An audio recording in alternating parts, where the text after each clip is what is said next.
Halo semuanya, kembali lagi ya. Saya bersama Om Botak dan hari ini kita ada kedatangan tamu yang spesial banget, Kak Epin Maulani. Halo Kak Epin. Hai. Nah, Kak Epin sama saya ini kita sama-sama SMS ya. SMS itu apa sih singkatannya ya? SMS itu ada yang teman-teman bisa tebak Kak? SMS itu biasanya kita mau SMS ke teman atau apa ya SMS ya Kak Epin ya sebenarnya? Bukan gitu Om, SMS itu seller mentor Shopee. Itu di bajunya Om Botak juga udah ada tulisannya. Seller mentor Shopee. Seller mentor Shopee apa itu? Kalau seller mentor Shopee itu jadi kita tuh kayak sering banget ngebahas tentang dunia Shopee karena kita jual juga di Shopee. Akhirnya tuh dihubungin sama pihak Shopee-nya gitu buat gabung di seller mentor Shopee-nya. Dan akhirnya aku sama Om Botak dan juga sama satu lagi siapa? Daddy Lim. Iya, itu akhirnya gabung jadi seller mentor Shopee. Kita bertiga tuh jadi seller mentor Shopee yang kedepannya bakal ngejelasin tentang hal-hal yang ada di Shopee mengenai seller. Jadi gimana ya Om, bisa dijelasin lebih lanjut nggak? Jadi kita ini dapat training khusus dari Shopee ya. Jadi kalau ada fitur-fitur baru nih ya yang memang belum diluncurkan ke teman-teman, kita ini dikasih kesempatan buat coba dulu dan dikasih feedback ke timnya Shopee. Jadi kalau ada fitur-fitur baru yang memang akan diluncurkan nanti ya, kita akan bahas dulu dan kita mungkin akan ulas dulu di channel kita. Intinya kita di sini untuk membantu teman-teman untuk meningkatkan jualannya di Shopee gitu ya Kak Evin ya.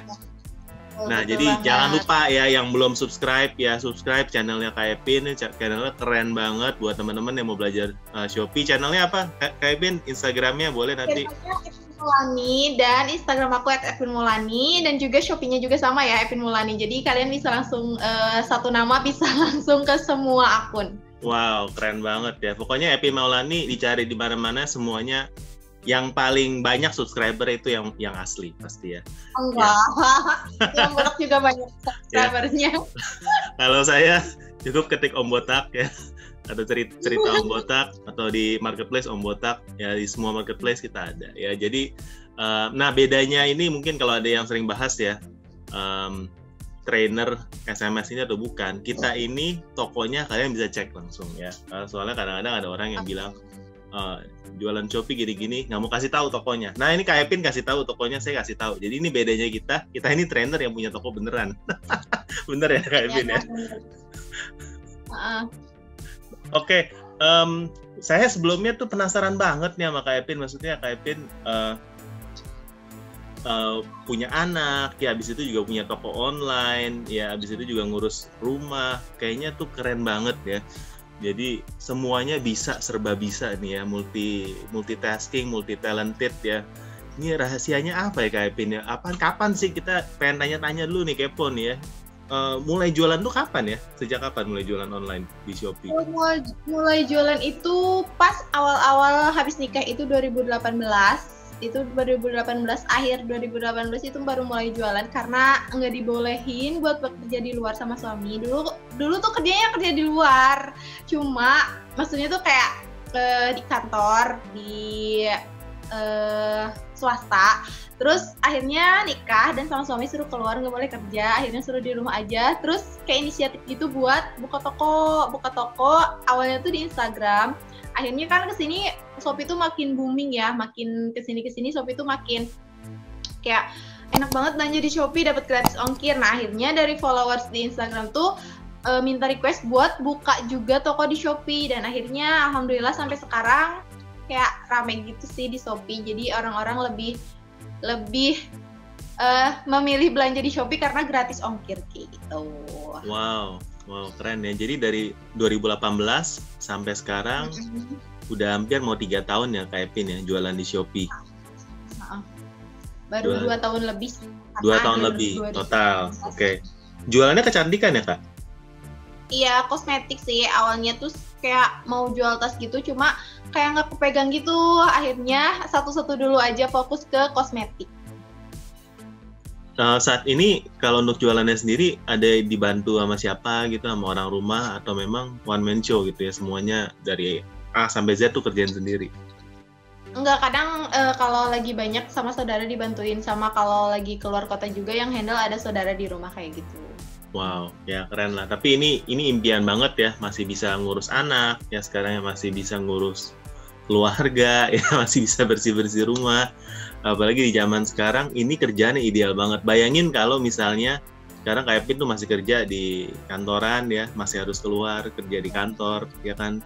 Dari situasi pandemi gini, ini ideal banget ya, bisa punya kerjaan di rumah ya kayak Pin ya. Iya sih. Jadi kayak orang-orang yang tadinya di luar terus kerja harus dari rumah kayak gitu kan, jadi gimana ya, rasanya tuh kayak sulit banget gitu kan. Orang-orang ada juga yang diberhentiin dari kerjaannya, tapi alhamdulillah dari awal sebelum pandemi juga udah kerja di rumah, udah ya bisnis kecil-kecilan lah di rumah, alhamdulillah. Jadi ngerasa nggak terlalu, meski yang belinya tuh nggak sebanyak kayak biasanya, mungkin karena orang-orang di luar juga terkena pandemi ya, Om Botak juga mungkin pembelinya juga agak sedikit sepi gitu ya. Tapi alhamdulillah disyukuri.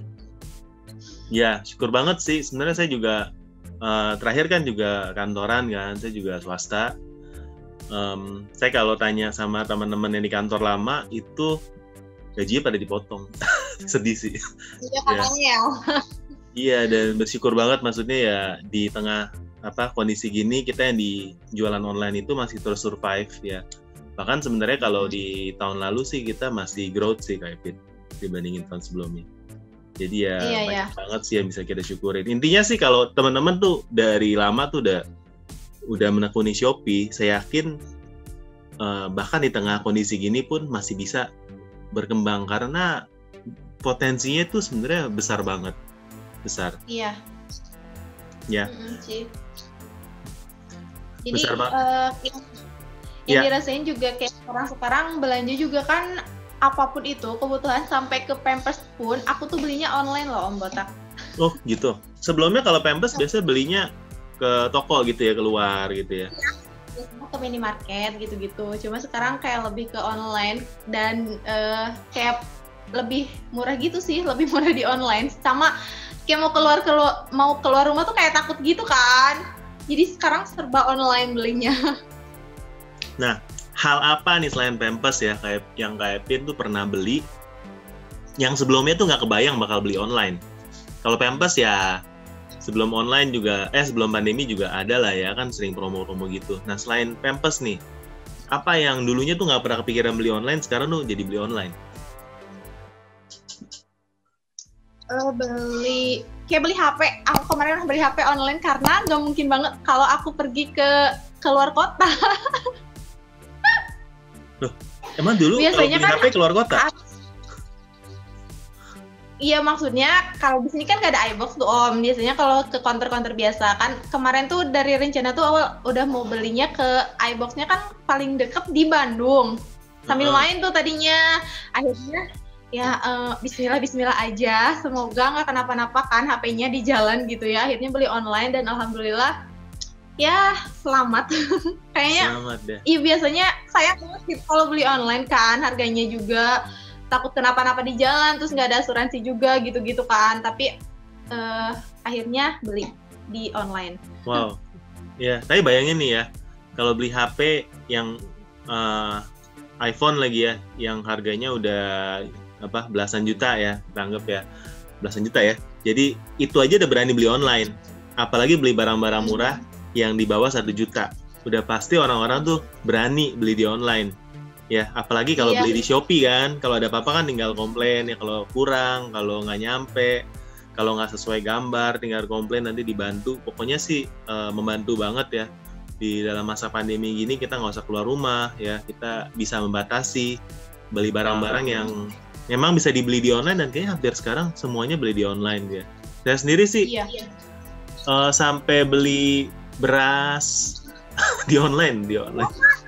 Iya. Beras, daging, kayak daging ayam gitu, hampir semuanya online kita. Kita udah nggak ke pasar kurang lebih sejak pandemi. Nggak pernah ke pasar, nggak pernah ke hypermarket. Oh iya, kalau Om Botak kan di kota gitu ya. Kalau di sini belum ada layanan kayak jual beli sayur gitu. Kalau Kalau ada sih kayaknya beli juga sih. Oh Di iya, daerahku iya. belum ada itu. Cuma ada abang sayur aja yang ke rumah gitu. Nah, kan bisa di online kan itu kita. Siapa tahu Kak Iya. Epin nanti bisa kepikiran jualan, masukin di Shopee Kak, mengonline kan abang sayur. Jadi nanti ngambilnya sama dia, kita yang kirimin pakai GoSend gitu kan. Bisa. Kayak di sini tuh kayak GoSend gitu-gitu jarang loh, Om Botak. Jadi agak iya. susah gitu. Iya, ngerti sih. Ya memang ada plus minusnya. Tapi kalau yang di kota-kota besar harusnya tuh udah gampang banget, nggak keluar rumah, semuanya di online. Iya. Dan bahkan lebih hemat. Saya rasa lebih hemat. Ya, bukan Iya karena sih, kalau di sini- bukan karena harganya loh. Jadi kayak ada promo-promo gitu kan biasanya. Di sini Iya. juga ada promo-promo gitu kan nggak bisa dipakai Om, karena nggak ada kayak tempat-tempat makan gitunya juga nggak banyak, nggak kayak di kota. Jadi susah. Iya. Nah, sebenarnya menurut saya bisa lebih hemat karena kita itu nggak lapar mata kalau misalnya kita belanja di online dibandingkan di toko. Kalau di toko kan biasanya kalau di kasir gitu ada yang promo apa lagi gitu kan. Ini paket. Siapa Om? Kata siapa? Aduh, ibu-ibu tuh rempong kalau ada flash sale apalagi. Waduh, pengen ini, pengen itu. Jadi hindari buka-buka buat belanja gitu. Oh gitu ya. Ya kalau saya sih berasa lebih hemat. Kalau ada yang lucu gitu kan. Yang keranjang belanja 99 plus nih ya. Ini tipikal ibu-ibu banget. Ya bener-bener. Nanti check-outnya pas lagi 1-1, 2-2 kayak gitu. Nah, ini kita udah mau deket ke 2-2 ya, berarti buat teman-teman ini siap-siap. Nah, tapi teman-teman selain belanja, teman-teman juga jangan lupa ini adalah sebuah peluang yang bagus banget buat buka toko di Shopee. Ya, dan memang sekarang ini selama pandemi, penjual seller Shopee itu naik kurang lebih 2 juta lebih yang baru. Bayangin Kak Epin. 2 juta seller baru. Banyak banget ya. Aku baru tahu. Kayaknya semua orang deh kayaknya jualan di Shopee. Iya, yang tadi cuma pas beli gitu. Pas kemarin agak awal-awal pandemi juga YouTube agak naik gitu, kayak cara jualan di Shopee gitu-gitu tuh naik viewersnya. Ya.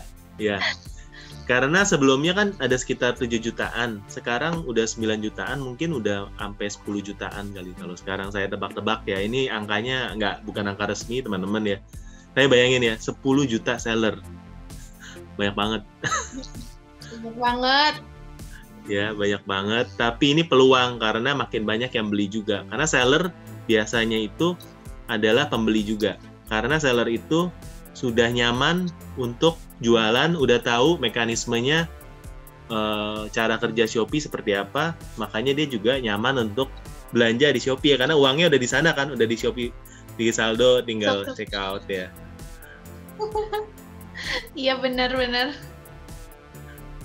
Nah Kak Epin, kita kan udah sempat buka question ya di Instagram Kak Epin. Boleh nih kayaknya kalau kita jawab-jawab. Oke, ada beberapa pertanyaan nih kayaknya. Mau berapa pertanyaan? Soalnya ada banyak banget. Gak apa-apa, yang menarik aja kita pilih coba ya. Dari siapa gitu. Okay. Ini ada dari Diani Nisa. Kak, apa tips marketing efektif untuk brand baru yang masih merintis? Thanks banget ya infonya. Coba Om, kayak gimana tips marketing yang efektif untuk brand yang baru kayak gitu? Saya kalau boleh jawab dari pengalaman sendiri ya, saya itu selalu nggak ragu untuk mempromosikan brand kita sendiri dimanapun kita berada ya. Teman-teman kalau pernah lihat Om Botak ya, atau udah kenal Om Botak dari dulu, saya tuh punya baju itu hampir semuanya yang saya pakai sehari-hari itu ada logo Om Botaknya. Jadi tuh saya brandingnya bener-bener saya rasa ya all out ya, karena saya berasa ya kalau bukan saya yang brandingin toko saya, siapa lagi ya. Jadi teman-teman harus dimanapun kalian berada, menurut saya selalu kedepanin branding, mau di sosmed ya, mau di tokonya di marketplace ya, mau pas di packing barangnya, ada logo tokonya. Jadi memang branding itu harus konsisten menurut saya. Dimanapun kita bisa brandingin barang kita, itu harus kita lakukan ya. Jadi menurut saya branding yang baik itu satu, yang konsisten ya. Yang kedua mungkin dari nama tokonya. Nama tokonya itu harus mudah diingat ya. Kan Jangan susah-susah. Nah, jangan susah-susah ya. Kayak misalnya nama toko saya Om Botak, orang sekali dengar tuh gampang. Saya nggak perlu nyebutin atau di spell lagi. OMBOTAK ya kan, orang-orang tahu oh ya Om Botak, malah ketawa-tawa. Ya udah, maksudnya mudah ya. Nah, teman-teman jangan pilih nama-nama yang kalau disebutin itu harus kita spell lagi, harus kita eja maksudnya ya. Atau orang-orang nanya, biasanya kalau kita bilang nama tokonya apa? Misalnya ini, orang nanya, hah? Apa? Suruh ulangin. Nah, kalau udah kayak gitu menurut saya ya, itu nanti jadi susah untuk diingat sama orang nama tokonya. Apalagi harus, nulisnya gimana? Nah, Ini kayak gimana? Lebih susah. Susah ya. Iya. Jadi dari nama toko juga harus diperhatiin. Benar. Nah, kalau Kak Epin ada tipsnya nggak untuk ini? Marketing efektif untuk brand baru. Ya, kalau aku sih, kalau aku belum pernah ngeluarin produk brand sendiri gitu kan ya, kayak udah dari produk dari yang udah ada dari luar. Coba kan yang namanya untuk memperkenalkan kayak produk di luar tuh kan bukan produk lokal yang selalu dipakai banyak orang gitu kan. Jadi kita harus mengenalinnya tuh benar-benar kayak nge-review si produk-produknya tuh benar-benar meyakinkan si konsumen sendiri. Tuh misalkan aku tuh punya produk maskara nih ya. Di sini brandnya tuh brand yang lebih bagus dan terkenal lokal tuh banyak banget. Nah, kayak gimana caranya buat naikinnya? Tuh aku tuh benar-benar review apa kelebihannya si produk itu. Jadi menurutku kalau kita punya brand baru tuh kita harus lebih ngenalin apa kelebihannya dan percaya sama kelebihan produk kita gitu sih. Kalau kita nggak yakin sendiri sama produk kita, ya orang lain juga nggak bakal yakin sama produk kita kayak gitu. Berarti itu disebutnya product knowledge ya, dimana kita itu menguasai banget itu produk sampai bisa tahu plus minusnya dibandingkan dengan produk lain. Gitu sih. Kalau ya mungkin kan brandnya baru juga, terus kayak harus orang lain mau beli juga lihat-lihat sama brand yang udah ada, pasti kayak gitu sih kalau aku. Oke ya, jadi kira-kira itu 3 ya. Jadi konsisten kalau dari saya, sama kedua itu harus itu mudah diingat ya kalau mau menciptakan nama toko atau nama produk. Ya, yang ketiga dari Kak Epin tadi adalah product knowledge ya. Kita harus paham benar produknya seperti apa. Kalau bisa kita tuh udah pakai sendiri ya, kita udah lihat, bisa deskripsiin. Karena di online kan sebenarnya pinter-pinternya kita itu mendeskripsikan barang itu, karena orang kan nggak bisa ngelihat ya, melalui video kah, melalui foto, melalui cara kita menggambarkan ya, istilah panca inderanya itu mereka tuh bisa merasakan tanpa ngelihat sendiri barangnya. Nah gitu ya. Nah Kak Epin, ayo kita lanjut ke pertanyaan kedua. Apa nih pertanyaan kedua? Ini dari Fazri Nur Karim. Gimana Kak caranya riset produk untuk menentukan produk yang akan dijual? Nah, riset produk nih, menarik nih riset produk. Biasanya orang itu memang kesulitannya kalau belum jualan ya Kak Epin ya. Selalu nanya ya, barang apa sih yang rame gitu ya. Ya kalau orang kalau tanya ke saya barangnya rame, ya saya bilang produk saya sendiri lah ya. Jas hujan payung ya. Jas hujan kaum payung tak basah yang rame. Laku terus, saya bilang itu nggak pernah nggak laku. Apalagi musim hujan ya Om? Iya, musim hujan apalagi harus ya. Jadi teman-teman yang belum punya ya, itu sayang sekali. Ada sesuatu kekosongan dalam hidup teman-teman yang belum diisi sama barang itu. Ya, Kevin belum punya nih kayak nanti harus saya bujuk buat beli. Aduh, nanti aku bikin ini ya, Shopee haul.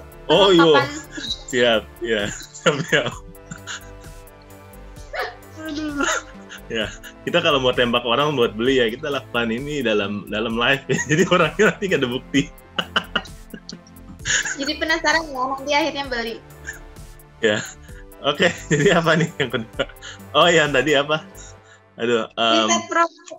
ya riset produk, ya riset produk. Jadi orang-orang itu biasanya tuh bingung gitu ya. Nah, kalau dari saya ya tipsnya, kalau saya itu biasanya kita lihat hobi, pertama hobi ya.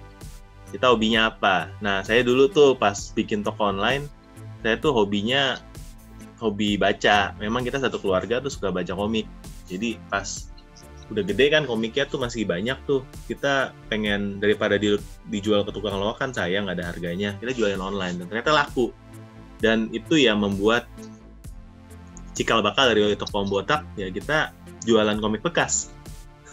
Iya. Sekarang saya jual buku, tapi memang saya suka baca buku. Jadi kalau orang mau nanya, kita itu memang paham gitu, karena ya memang kita suka menekuni itu pasti beda kelihatannya dibandingin orang yang jualnya bukan dari passion gitu. Itu jadi hobi pertama. Nah, yang kedua, kita bisa melihat dari kesempatan. Ya, kesempatan itu maksudnya apa? Kesempatan itu misalnya tadi saya kan dulunya kan bekas karyawan swasta. Nah, saya kerja di pabrik kita jual tas ya. Nah, saya jual produk dari pabrik tersebut. Jadi kesempatan sampai sekarang kita masih jual ya. Kita juga pernah kerja di penerbit ya, kita jual produknya sampai sekarang. Jadi kita menjaga hubungan dengan tempat kerja kita yang lama, kita masih jual barang mereka, tapi menurut saya adalah kesempatan di mana kita melihat kesempatan yang ada di sekeliling kita. Mungkin teman-teman ada yang saudaranya ada UKM yang produksi sendiri atau bisa bikin kue ya, itu kan hobi ya kalau bisa bikin kue ya. Atau memang kita bisa punya kenalan distributor apa, atau di sekeliling rumah kita ada pasar, di sana ada toko apa yang menarik ya. Di sana saya kita lihat sebagai kesempatan ya, kesempatan, nggak usah pikir panjang, dicoba aja dulu gitu. Itu dari saya nih tipsnya ada dua ya. Yang pertama hobi, kedua kesempatan. Mungkin Kak Epin mau tambahin satu. Kalau menurut aku sih ya sekarang kan banyak banget ya kesempatan-kesempatan itu, kayak brand-brand yang open reseller, dropship gitu-gitu. Itu sebenarnya kita bisa buat ikut jualan juga. Dan kalau kita udah terjun dalam satu brand ataupun satu produk, itu tuh kita harus didalemin aja gitu, dijalanin aja. Enggak kebanyakan nih ya, Kak, aku mau jualan ini tapi aku takut gitu kan. Terus, Kak, aku mau jualan ini tapi bingung nanti kayak gimana ke depannya, laku apa enggak. Nah, kebanyakan orang-orang kayak gitu kan. Jadi belum ngejalanin udah pesimis duluan, gak optimis sama apa ke depannya tuh bagaimana. Nah, kalau kayak gitu sih menurut aku mending jangan gitu kan ya. Kalau dari awal udah ragu buat jualan, itu tuh ke depannya juga bakal nanti kalau aku sih yakin dari awal jualan tuh yakin pasti bisa meski dulu stoknya tuh sedikit, dari stoknya 5 piece gitu sampai akhirnya ribuan, itu kan nggak mudah gitu ke situ tuh kayak gitu. Jadi menurut aku kalau mau jualan tuh intinya kita harus yakin dulu, fokus dulu sama apa yang mau kita lakuin gitu. Itu aja sih. Tapi kalau saya lihat itu sebenarnya ada proses ya. Dari pertamanya 5 sampai sekarang ribuan, pede buat ngambil ribuan ya. Kalau baru jualan ngambil ribuan ya mungkin takut kali Kak Epin ya. Ini mau jual gimana ya? Mau jual kemana? Ya, orang-orang juga gitu kan. Kak, tapi kan aku nggak punya modal besar. Iya, aku juga modalnya dari yang kecil, dari 350.000. Bayangin aku nggak punya, maksudnya sisa tabungan aku tuh segitu gitu kan, sama suami nggak diizinin buat jualan awalnya tuh kayak gitu, jadi nggak dikasih modal sama sekali. Itu sampai akhirnya punya modal sendiri buat ngembangin usahanya ya. Alhamdulillah sih sampai sekarang udah banyak stoknya, alhamdulillah. Meski sekarang udah susah banget buat ambil barangnya. Jadi tuh alhamdulillah banget. Jadi kayak banyak yang jual reseller gitu. Akhirnya kadang kalau datang produk tuh kita nggak kebagian jual retail Om. Jadi habis sama reseller semua kayak gitu. Wow, tapi enak banget jualan kayak gitu Kak Epin. Ya, istilahnya barang belum datangnya udah habis. Iya, aku pernah kayak gitu. Jadi kayak nggak megang barang, megang tuh cuma packing doang. Iya. Wah, itu enak banget ya teman-teman ya. tapi itu semuanya saya rasa perlu proses ya. Nggak ada yang tiba-tiba ngimpi, aduh aku pengen jualannya banyak, besoknya jualan 1.000 langsung laku ya. Saya rasa perlu proses. Aku baru 5 hari tapi nggak ada yang laku ya, baru 5 hari. Aku nunggu berapa minggu gitu buat laku. Nah ini juga yang penting banget tuh buat dibahas tuh, penting ya. Ya orang kayaknya generasi sekarang kalau saya lihat tuh banyak yang generasi instan ya, pengennya kalau langsung ya, misalnya jualan langsung laku ya, baru buka toko online langsung kaya ya, baru buka ini langsung ribuan paketnya. Juga ngerintisnya tuh nggak langsung kan ya? Saya jualan online dari 2011 kayak Pin, udah buka toko di marketplace. Lama banget, aku masih baru. Iya. Saya buka di Shopee itu pas tahun 2015. Jadi Shopee itu masih baru banget, berdiri belum setahun. Saya udah diminta jualan di Shopee, karena saya udah berjualan di tempat lain sebelumnya. Jadi mereka udah lihat toko saya, suruh jualan di Shopee. Terus Shopee awal itu kan juga masih banyak banget flash sale-nya kan. Ya, dari awal dia banyak flash sale. Payungnya kita dari dulu memang udah langganan, istilahnya jualan di Shopee dari 2015. Ya, jadi kalau teman-teman pernah beli payung kemungkinan besar itu dari kita. Kalau misalnya udah lama ya belanja di Shopee. Begitu. Oke. Gimana ini, mau satu lagi atau gimana? Boleh. 2 lagi juga nggak apa-apa, seru nih soalnya. Aduh. Bentar ya. Gimana? Ini dari Natasha MGRT. Gimana, susah ya bacanya. Gimana supaya kita bisa narik pelanggan dan tetap mereka stay sama kita? Menarik ya. Menarik pelanggan. Jadi kalau menarik pelanggan itu gampang banget nih Kak Pin ya. Kalau kamu lihat pelanggannya lagi jalan ya, kamu tarik aja tangannya. Nah, itu adalah cara untuk menarik pelanggan. Oke, baik. Bener ya? Nggak salah dong gitu ya. Asal jangan ya, sebenarnya itu cara yang dilakukan di toko offline ya kan. Cara cari orang gimana? Masuk dong ke toko kan, kita tarik orang, tarikin tangannya masih bisa kalau toko offline ya. Ayo dong dilihat nih lagi sale diskonnya. Nah, kita harus pindahkan itu ke online sebenarnya. Gimana caranya orang itu bisa lewat dan ngeklik ya, karena kalau di online itu kan orang nggak masuk ke toko fisik kan, tapi dia harus klik ke toko kita ya, baik di Instagram, baik kita jualan di marketplace. Tapi kalau di Shopee kita bilang kita harus punya CTR yang tinggi ya. CTR itu click to rate, di mana setiap 100 orang yang lihat ada berapa orang yang ngeklik. Nah, itu kita harus naikkan konversi dari sana ya. Jadi pertama itu ada 2 matriks yang kita bilang. Pertama adalah traffic, kedua adalah tingkat klik orang dari yang melihat. Nah, cara meningkatkan traffic itu ada yang gratis dan berbayar. Yang gratis itu kita bisa lihat dari naikkan produk yang setiap 4 jam sekali ya. Benar ya? Nah, kita juga bisa melakukan Shopee Live, kita bisa narik pelanggan dari sana. Kita bisa melakukan naikkan feed atau story di Shopee, itu kita bisa menaikkan pelanggan di sana. Itu adalah cara-cara yang nggak berbayar, atau kita bisa alihkan traffic dari sosmed kita ke Shopee, itu juga bisa. Jadi toko Shopee kita rame. Nah ya, cara-cara organik lain, kita bisa jual barang yang tren, yang lagi dicari orang, tapi stoknya nggak banyak yang punya. Ya, pasti dicari. Yang mau toko baru juga kalau yang jualan nggak banyak, pasti dicari. Ya, jadi teman-teman, barangnya apa? Nah itu jangan malas ya, harus riset ya, harus coba banyak hal ya. Itu bisa dilakukan. Nah, kalau cara berbayar itu adalah dengan iklan.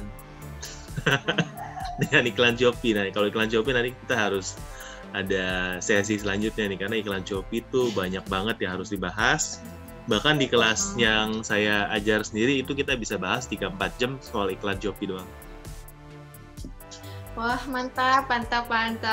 Kalau aku sih fokusnya kayak iklan Shopee tuh nggak fokus di iklan Shopee tuh Om, nggak pernah banyak iklan di Shopee, kadang-kadang aja gitu, jadi kayak nggak terlalu ngedalamin iklan di Shopee karena belum tahu kayak gimana-gimananya, meski nanti harus belajar dulu deh kayaknya ke Om. Kak Epin mah nggak perlu iklan, barang belum datangnya udah habis, apa yang mau diiklanin coba? Iya, sekarang bisa banget jadi bingung aku mau jual apa. Nah itu ya, jual payung kalau bingung. Ready stock gitu ya. Kalau kita barang datang nggak habis-habis, makanya harus iklan. Ya itu bedanya Kak Epin. Ada orang yang iklan atau saya barang datang bingung. Banyak mau nggak habisin gimana? Makanya saya belajar iklan, karena kalau kagak iklan barang saya nggak habis-habis. Ya, saya kan maunya habis barang. Ya. Kan Om Botak barangnya banyak banget, jadi nggak habis-habis langsung kalau aku proses. Wah kalau nggak ada barang kita mau ngapain, ya kan bosen kalau kita mager nggak ngapain gitu ya. Ya kasih kita kerjaan dikit.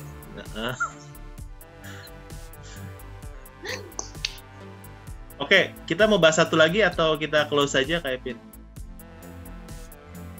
Udah kayaknya. Kayak ini tuh kebanyakan tuh kayak nambahin followers gitu, gimana? Terus kayak apa sih? Kak, jualan aku nggak laku-laku, harus kayak gimana? Gitu-gitu. Ya, kemarin saya ada bahas yang menarik sih.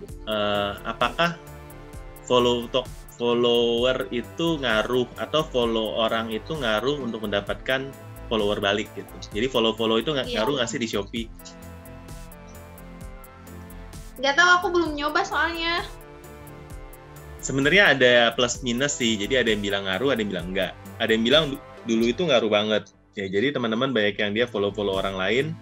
Ternyata dari sana ada kayak 5-10% yang follow balik gitu. Jadi ya plus minus ya, buat toko baru mungkin boleh dilakukan ya, tapi jangan ekstrim ya. Kalau ekstrim nanti nggak bagus gitu. Jadi kalau saya sih daripada kita follow, mendingan kita nge-live, nanti dapat follower ya. Kalau udah bisa nge-live ya, atau kita buat voucher follow toko saya. Nah itu followernya nambah signifikan ya. Jangan sampai voucher itu mati istilahnya. Jadi voucher itu harus nyala terus, karena kalau orang udah lihat voucher itu mereka ngeklik pasti follow.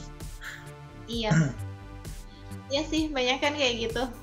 Kayak aku juga kayak mau belanja, follow dulu nih, lumayan kan ada vouchernya gitu. Belum tentu beli padahal ya. Tapi kan kalau mau beli misalkan sayang banget ini vouchernya, terus kayak agak gede gitu, ya udah kita ikutin aja. Terus nanti habis beli biasanya suka ini, kalau ingat suka nggak follow lagi. Jahat banget ya. Ya, jadi teman-teman kalau ada yang di follow sama Epin Maulani itu hati-hati. Bisa di unfollow kalau udah dipakai vouchernya. Enggak deh, enggak. Oh enggak, bercanda. Oke, saya rasa itu ya, kita udah seru banget ya. Nanti kalau teman-teman di sini belum follow ya, sampai sekarang belum follow channel kita tuh keterlaluan ya. Ini ada channel saya di Cerita Om Botak, channel di Epin Maulani itu wajib follow, karena kita bakalan collabs lagi tentunya. Kalau yang komen di sini banyak, mau nanya apa buat episode kita selanjutnya ya. Kalau yang komen banyak kita bakalan lakukan lagi. Tapi juga jangan lupa untuk tetap semangat ya untuk berjualan, karena sebenarnya peluang itu banyak banget, tinggal mau dikerjain atau enggak ya Kak Epin ya. Bener. Gimana kitanya? Kayak kalau males posting tuh kayaknya nggak bakal laku-laku deh. Kayak aku juga kadang sehari, aduh ya ampun, jadi kelupaan nggak posting apapun gitu kan. Jadi kayak sepi banget gitu. Kalau kita posting beda, kayak ada yang belinya juga naik gitu. Pasti ya, jangan semuanya harus proses konsisten. Ya. Oke, thank you banget semuanya. Sampai jumpa lagi di video kita selanjutnya. Bye-bye. Request pokoknya komen aja di bawah. Komen aja mau request tentang bahas apa sama Om Botak. Nanti ditayangin di channelnya Om Botak. Jangan lupa subscribe dulu. Thank you banget Om Botak udah sharing-sharing tentang pershoppian ini. Thank you.